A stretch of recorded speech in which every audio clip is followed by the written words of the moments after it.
8वां अध्याय सगर चरित्र। श्री सुखदेव जी कहते हैं, रोहित का पुत्र था हरित, हरित से चंप हुआ, उसी ने चंपापुरी बसाई थी। चंप से सुदेव और उसका पुत्र विजय हुआ, विजय का भरुक, भरुक का वृक और वृक का पुत्र हुआ बाहुक। शत्रुओं ने बाहुक से राज्य छीन लिया, तब वो अपनी पत्नी के साथ वन में चला गया। वन में जाने पर बुढ़ापे के कारण जब बाहुक की मृत्यु हो गई, तब उसकी पत्नी भी उसके साथ सती होने को उद्यत हुई, परंतु महर्षि और को यह मालूम था कि इसे गर्भ है, इसलिए उन्होंने उसे सती होने से रोक दिया।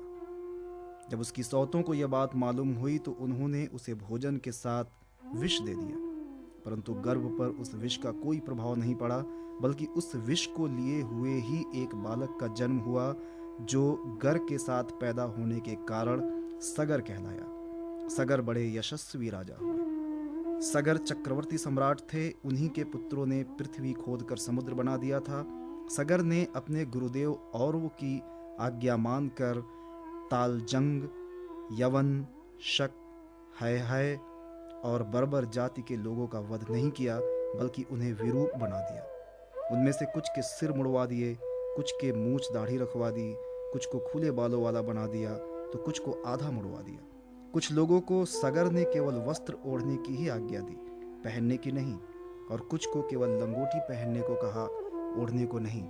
इसके बाद राजा सगर ने और वह ऋषि के उपदेशानुसार अश्वमेघ यज्ञ के द्वारा संपूर्ण वेद एवं देवतामय आत्मस्वरूप सर्वशक्तिमान भगवान की आराधना की। उसके यज्ञ में जो घोड़ा छोड़ा गया था, इसे इंद्र ने चुरा लिया।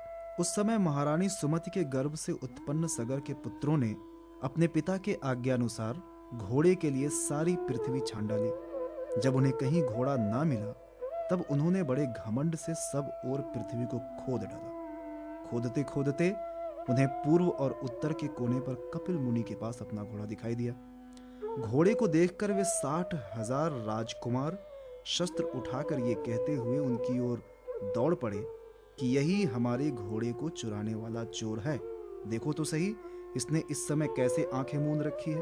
ये पापी है, इसको मार डालो, मार डालो। उसी समय कपिल मुनि ने अपनी पलकें खोली। इंद्र ने राजकुमारों की बुद्धि हर ली थी, इसी से उन्होंने कपिल मुनि जैसे महापुरुष का तिरस्कार किया।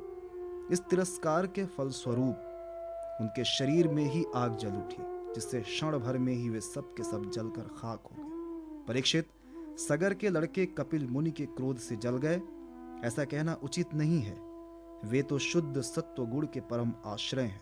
उनका शरीर तो जगत को पवित्र करता है, उनमें भला क्रोध रूप तमोगुण की संभावना कैसे की जा सकती है। भला कहीं पृथ्वी की धूल का भी आकाश से संबंध होता है। यह संसार सागर एक मृत्युमय पथ है, इसके पार जाना अत्यंत कठिन है।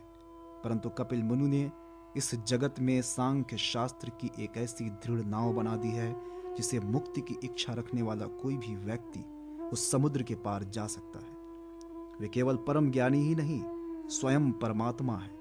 उनमें भला ये शत्रु है और ये मित्र, इस प्रकार की भेद बुद्धि कैसे हो सकती है। सगर की दूसरी पत्नी का नाम था केशिनी। उसके गर्भ से उन्हें असमंजस नामक पुत्र प्राप्त हुआ।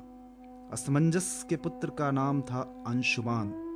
वो अपने दादा सगर की आज्ञाओं के पालन तथा उन्हीं की सेवा में लगा रहता। असमंजस पहले जन्म में योगी थे। संग के कारण वे योग से विचलित हो गए थे, परंतु अब भी उन्हें अपने पूर्व जन्म का स्मरण बना हुआ था। इसीलिए वे ऐसे काम किया करते थे जिनसे भाई बंधु उन्हें प्रिय न समझे।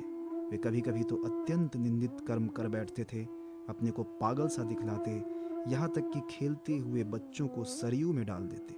इस प्रकार उन्होंने लोगों को उद्विग्न कर दिया था। अंत में उनकी ऐसी करतूत देखकर पिता ने पुत्र स्नेह को तिलांजलि दे दी और उन्हें त्याग दिया। तदंतर असमंजस ने अपनी योग बल से उन सब बालकों को जीवित कर दिया और अपने पिता को दिखाकर वे वन में चले गए। अयोध्या के नागरिकों ने जब देखा कि हमारे बालक तो फिर लौट आए, तब उन्हें असीम आश्चर्य हुआ और राजा सगर को भी बड़ा पश्चाताप हुआ।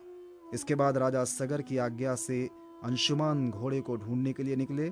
उन्होंने अपने चाचाओं के द्वारा खोदे हुए समुद्र के किनारे किनारे चलकर उनके शरीर भस्म के पास ही घोड़े को देखा वहीं भगवान के अवतार कपिल मुनि बैठे हुए थे। उनको देखकर उदार हृदय अंशुमान ने उनके चरणों में प्रणाम किया और हाथ जोड़कर एकाग्र मन से उनकी स्तुति की। अंशुमान ने कहा, भगवान, आप अजन्मा ब्रह्मा जी से भी परे हैं, इसलिए वे आपको प्रत्यक्ष नहीं देख पाते। देखने की बात तो अलग रही, वे समाधि करते करते एवं युक्ति लड़ाते लड़ाते हार गए, किंतु आज तक आपको समझ भी नहीं पाए। हम लोग तो उनके मन, शरीर और बुद्धि से होने वाले सृष्टि के द्वारा बने हुए अज्ञानी जीव हैं, तब भला हम आपको कैसे समझ सकते हैं। संसार के शरीरधारी सत्व गुण, रजोगुण या तमोगुण प्रधान है।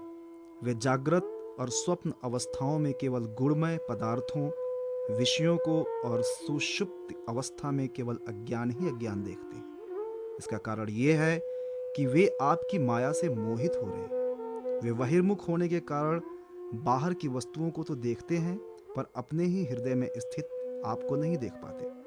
आप एकरस ज्ञानधन है। सनंदन आदि मुनि जो आत्म स्वरूप के अनुभव से माया के गुणों के द्वारा होने वाले भेदभाव को और उसके कारण अज्ञान को नष्ट कर चुके हैं, आपका निरंतर चिंतन करते रहते हैं। माया के गुणों में ही भूला हुआ मैं मूढ़ किस प्रकार आपका चिंतन करूं। माया उसके गुण और गुणों के कारण होने वाले कर्म एवं कर्मों के संस्कार से बना हुआ लिंग शरीर आप में है ही नहीं।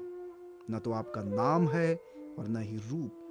आप में न कार्य है और न तो कारण। आप सनातन आत्मा है। ज्ञान का उपदेश करने के लिए ही आपने ये शरीर धारण कर रखा है। हम आपको नमस्कार करते हैं। प्रभु, ये संसार आपकी माया की करामत है। इसको सत्य समझकर काम, लोभ, ईर्ष्या और मोह से लोगों का चित्त शरीर तथा घर आदि में भटकने लगता है। लोग इसी के चक्कर में फंस जाते हैं। समस्त प्राणियों के आत्म प्रभो, आज आपके दर्शन से मेरे मोह की वो दृढ़ फांसी कट गई जो कामना, कर्म और इंद्रियों को जीवन दान देती है। श्री सुखदेव जी कहते हैं, परीक्षित, जब अंशुमान ने भगवान कपिल मुनि के प्रभाव का इस प्रकार गान किया, तब उन्होंने मन ही मन अंशुमान पर बड़ा अनुग्रह किया और कहा। श्री भगवान ने कहा, बेटा, वो घोड़ा तुम्हारे पितामह का यज्ञ पशु है, इसे तुम ले जाओ। तुम्हारे जले हुए चाचाओं का उद्धार केवल गंगा जल से होगा और कोई उपाय नहीं है। अंशुमान ने बड़ी नम्रता से उन्हें प्रसन्न करके उनकी परिक्रमा की और वे घोड़ा ले आए। सगर ने उस यज्ञ पशु के द्वारा यज्ञ की शेष क्रिया समाप्त की।